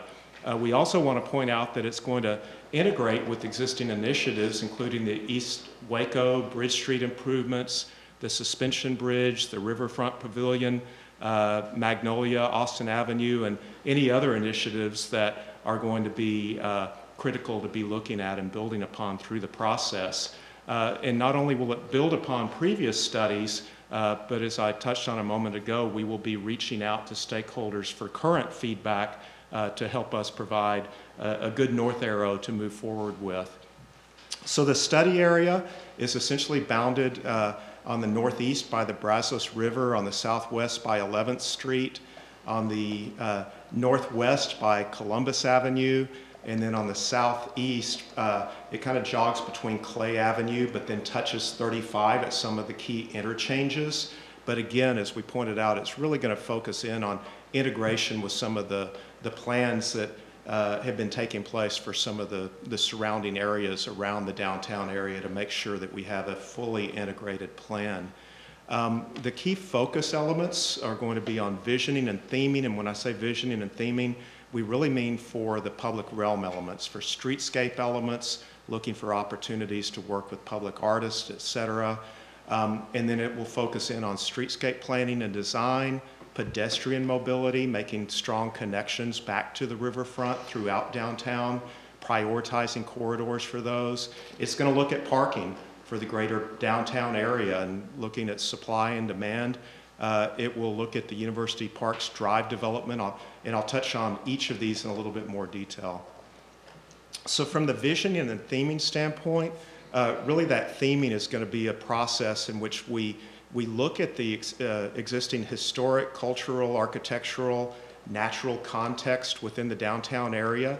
We identify any key elements that might be built upon in the vision and theme, and then develop an overall vision statement and project goals for the streetscape elements. As we do that and we document the existing context, we will develop some alternative design themes, and it may very well be working with a steering committee that will be in place, that it could be an overall theme with some sub-themes for districts that may exist in the downtown area, so that you have an overall family of elements.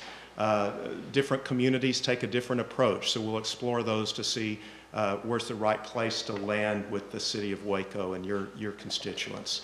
As we develop those alternative design themes, we'll work with the committee and the community to identify preferences and essentially come up with a preferred design theme for those streetscape elements within the downtown area.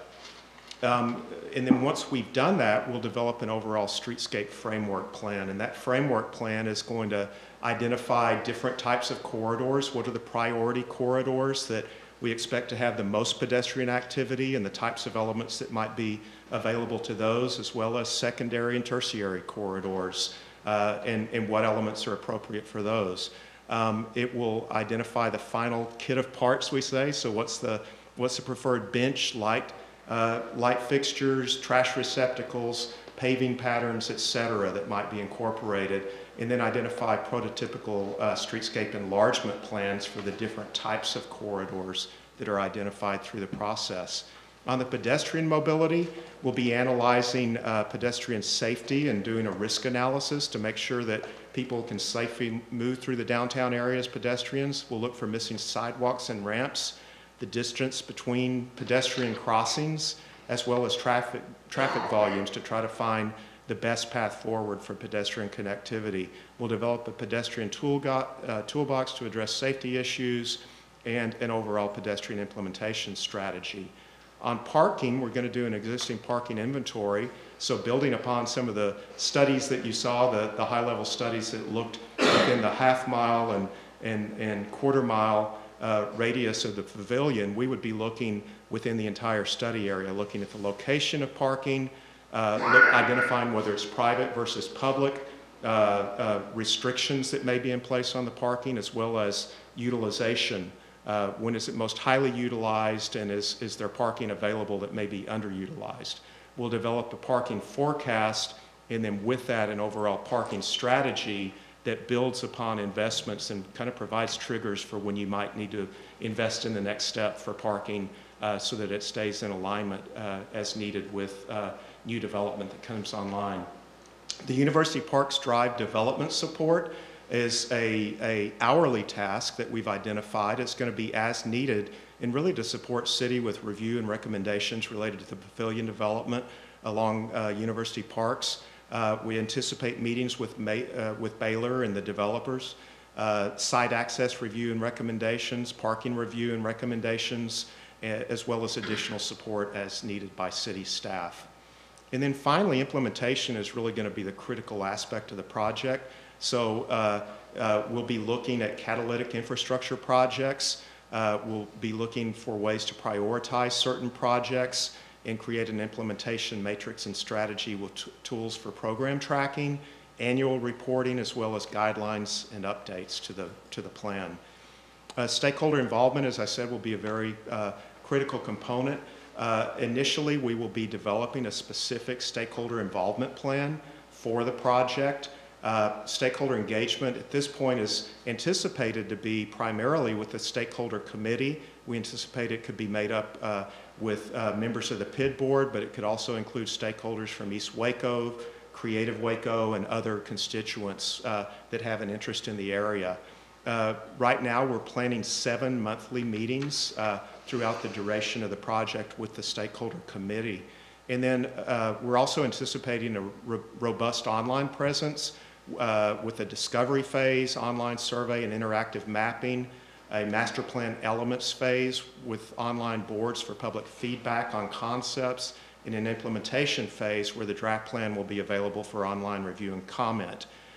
We anticipate social media posts, 2 per month, to keep the community informed and focus people on the online access, as well as a community open house, face-to-face open house that we're anticipating towards the end of the project. The overall project timeline, we think it's critical to get this moving forward very quickly so that you're able to have some projects coming online at appropriate timeframes as the pavilion and the riverfront projects are moving forward.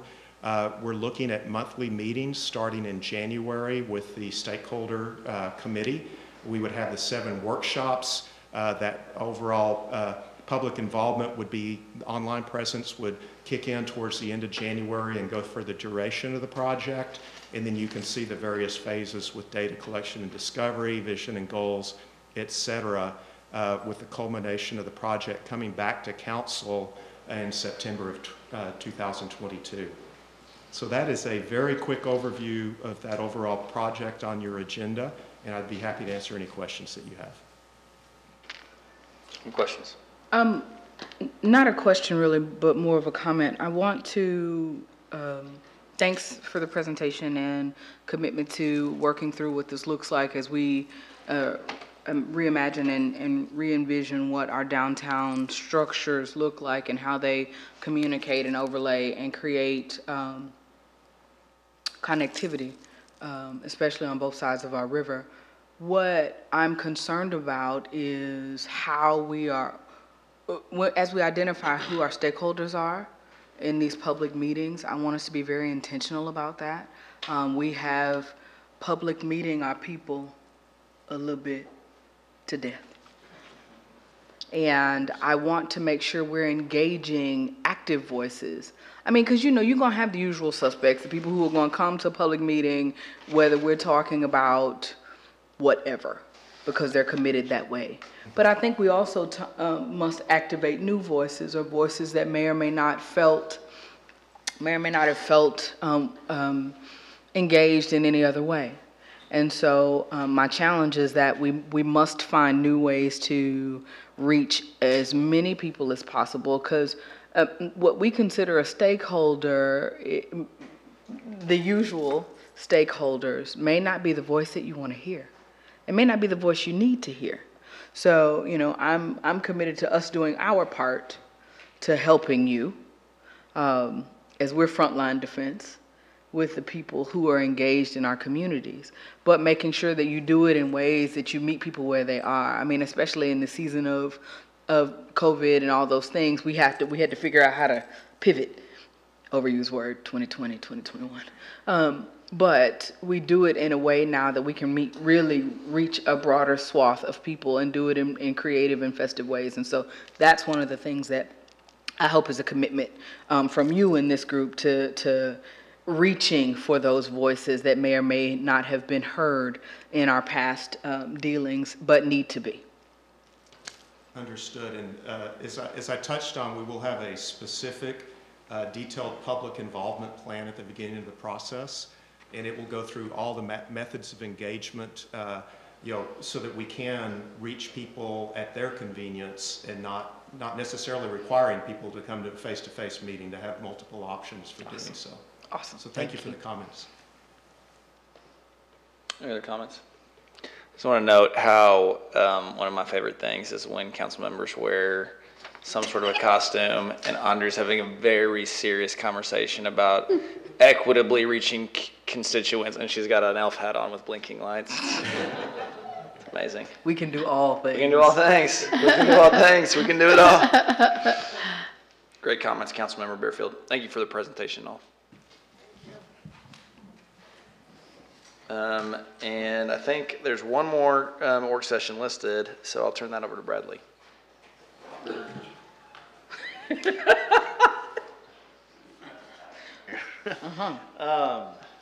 Yeah, we did have one more work session listed as work session 901, which was meant to be a kind of a year-end review, a discussion of our key accomplishments and initiatives, and but we also have a need to adjourn to executive session. And so what I'd like to do and propose is to record a video of me presenting the information I was planning to present, and I'll distribute that to the council as well as to the public via social media and put it on the website. That way they can hear about what I think was just a phenomenal 2021 for this council, and the staff was pleased to support it. It was our biggest year in terms of capital improvements ever, a street program that, if you turn back the clock 7 years, would just blow people's minds. An economic development year that was a year on record already before this evening's announcements. Just so much to be proud for and to be pleased with, and so I wanted to use that time and tell that story. So if you'll grant me the reprieve, I'll take it and do a video for you here in the next day or two. That seems very consistent with this last year. We're so busy we can't even crow about it, about all our success. Exactly. So that's right. Well-deserved reprieve. That sounds great. I think that I'll tell you, I was talking to former Mayor Deaver on this past year, and he was like, I just want to pause and say what the city is doing and what it's accomplishing is remarkable, and the work that we've been able to achieve this year. I can't wait to see that video, and I'm excited for our constituents to see the video, because the breadth of work that we're doing, the scope of initiatives in which we're undertaking is significant. We were joking a second about doing all things, and we do have to be careful to draw boundaries and to protect our staff. Sure. I see Jennifer looking at me under that mask, and that's real and that's important. But what we've achieved this past year is monumental, and I'm so thankful for this team. So look forward to that presentation, or seeing that video whenever you get to it, Bradley. And with that, I'll ask if there's any request for future agenda items. And if not, we'll recess the work session and reconvene regular session for executive session as read into the record by interim city secretary at 5:27 p.m.